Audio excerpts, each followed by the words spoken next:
मित्र हो, कोरोनाच्या काळामध्ये उद्धव ठाकरे यांनी केलेल्या उत्कृष्ट नियोजनामुळे लोकांचे प्राण वाचलेले होते.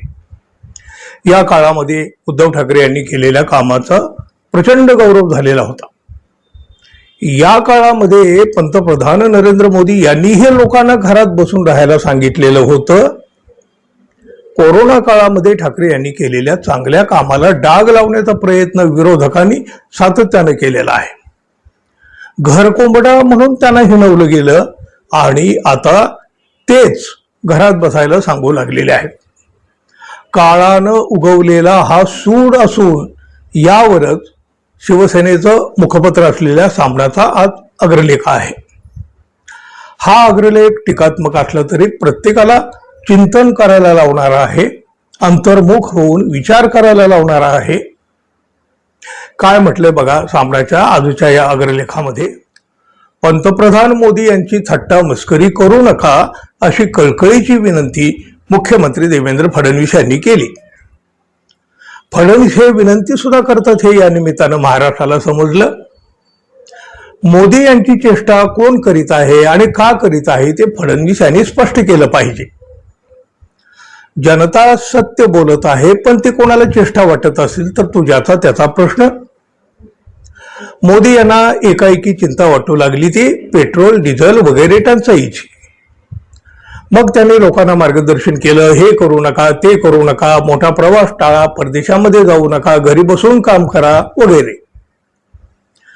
महाराष्ट्राचे मुख्यमंत्री उपमुख्यमंत्री वगैरेंना मोदींच्या सूचना मान्य आहेत. त्यामुळं राज्याचे मुख्यमंत्री आणि उपमुख्यमंत्री यापुढं घर कोंबड्याच्या भूमिकेमध्ये शिरतील.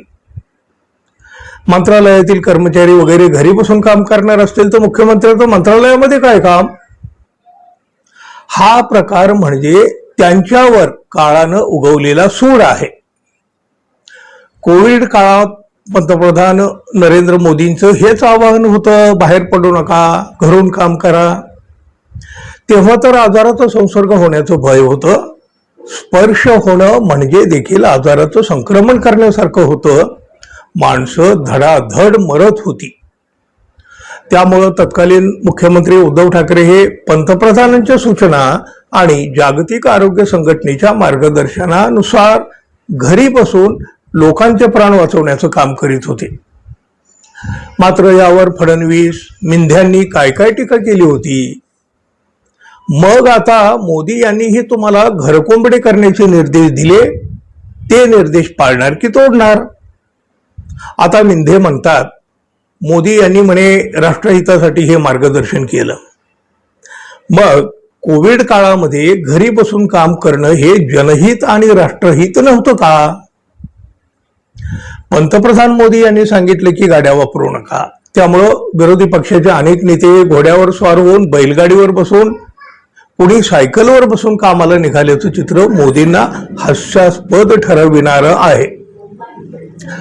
स्वतः पंतप्रधान मोदी हे काल म्हणे फक्त 2 गाड्या घेऊन दिल्लीच्या रस्त्यावरून फिरत असल्याचे दृश्य त्यांच्याच वृत्तसंस्थेनं प्रसारित केलं.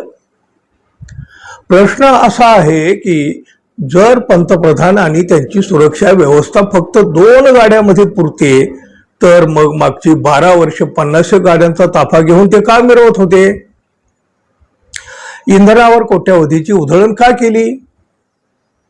संरक्षण मंत्री राजनाथ सिंह, गृहमंत्री शहा वगैरेंच्या ताफ्यातील गाड्या कमी केल्याची अफवा आहे. मुळात मोदी विदेशात जातच असतात.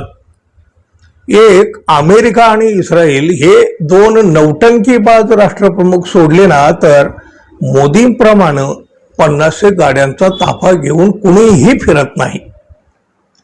उपमुख्यमंत्री मिंधे आणि त्यांच्या बालबच्चांचा आणि बगलबच्चांचा ताफा हा चेष्टेचाच विषय आहे. तुम्हाला ही मिजाजखोरी कोणत्या लोकसेवेसाठी हवी आहे.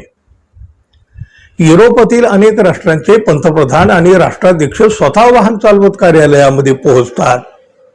जनतेच्या पैशाची फालतू उधळण का करावी हा प्रश्न त्यांना पडतो आणि तो योग्यच आहे. पंतप्रधान मोदी यांच्या आवाहनास प्रतिसाद म्हणून फडणवीस यांनी महाराष्ट्रातील मंत्र्यांचे परदेश दौरे रद्द केले. चार्टर्ड विमान आणि हेलिकॉप्टरचा वापर नको असं बजावलं. मंत्र्यांनी मेट्रोनं प्रवास करावा असं सुचवलं, त्यापेक्षा मंत्र्यांनी पैसे खाणं बंद करा असं सांगायला हवं होतं. गुरुवारी म्हणे मुख्यमंत्री फडणवीस नेहमीचा ताफा बाजूला ठेवून स्वतः बुलेट चालवत विधान भवनामध्ये गेले. त्यांच्या सुरक्षा रक्षकांचा ताफा देखील दुचाकीवरून त्यांच्यासोबत पोहोचला. आज तुम्ही हे सगळं करीत असलात तरी कालपर्यंत स्वतः फडणवीस आणि 2 उपमुख्यमंत्री चार्टर्ड विमान घेऊन आसाम, पश्चिम बंगालच्या मुख्यमंत्र्यांचे शपथ ग्रहण सोहळ्याला गेलेच होते ना. मोदी यांनी देखील गुजरातीत 100 गाड्यांचा रोड शो करून पश्चिम बंगालचा विजय साजरा केला होता. त्यामुळं हे असे उपद्व्याप केल्यावर ते चेष्टेचा विषय ठरणारच. मोदी यांच्यामुळेच देशावर सध्याचं आर्थिक आणि इंधन संकट कोसळलेलं आहे. ईव्हीएम मध्ये कमळाबाईला कोंडून हे संकट दूर होणार नाही. अमेरिकेच्या दबावामुळे मोदी रशियाकडून स्वस्त गॅस घ्यायला तयार नाहीत. मोदींच्या डरपोकपणामुळेच भारत इंधन आणि गॅसच्या संकटातून जात आहे. मोदी यांच्या मतलबी धोरणामुळेच ONGC सारख्या तेल आणि गॅस उत्पादक सहकारी कंपन्या कंगाल बनल्या. ONGC कडे 2014 साली 13,000 कोटी इतका प्रचंड कॅश रिझर्व्ह होता. आज ही कंपनी 80,000 कोटीच्या कर्जामध्ये बुडाली आहे. 2014 पर्यंत भारत जगातील 27% तेल स्वतः उत्पादन करीत होता. मोदी यांनी 18 तास मेहनत करून हे स्वदेशी तेल उत्पादन 13% आणले. पण भाजपच्या खात्यावर आजही 10,000 कोटी रुपये जमा आहेत. शिवाय PM केअर फंडात हजारो कोटी आहेत. हे सगळे पैसे भाजपानं सरकारी खजिन्यात दान करून त्याग राष्ट्रसेवेचं उदाहरण घालून द्यावं. मोदी आता 7 देशांच्या दौऱ्यावर फिरायला निघालेले आहेत. मात्र लोकांनी देशभक्ती म्हणून घरीच बसावं असं ते सांगत आहेत. देशसेवा म्हणून घरी बसून काम करायला सांगणाऱ्या या सरकारला घर कोंबडा भूषण पुरस्कारानं सन्मानित करायला हवं. मित्रांनो, सामनाचा आजचा हा अग्रलेख तुम्हाला कसा वाटला जरूर सांगा. आणि आपण अजून आपल्या चॅनलला सबस्क्राईब केलं नसेल तर कृपया सबस्क्राईब करावं ही अपेक्षा तर आहे. धन्यवाद. पुन्हा भेटू. नमस्कार.